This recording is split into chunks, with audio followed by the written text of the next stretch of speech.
ভারতের কলকাতা শহরের কলেজ স্ট্রিটে একটি পানের দোকানে শুধু এক খিলি পান বিক্রি হয় 1001 রুপিতে। বাংলাদেশি টাকায় যার দাম আসে 1225 টাকা। প্রায় 25 বছর আগে থেকে এই পান বিক্রি হচ্ছে এই দোকানে।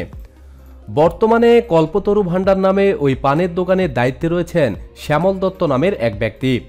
বংশগতভাবে তিনি এই পানের দোকানের দায়িত্ব পেয়েছেন।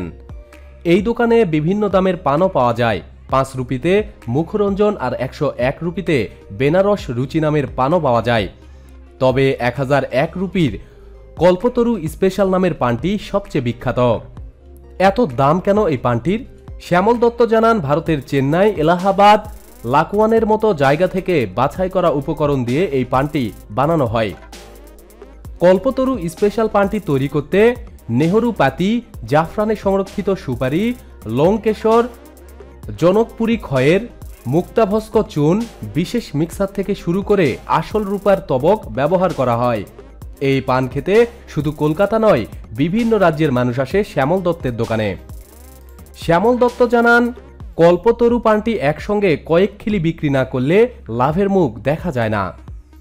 প্রতিদিন সব খবরাখবরের জন্য আমাদের সাথেই থাকুন এবং সাবস্ক্রাইব করুন। ধন্যবাদ।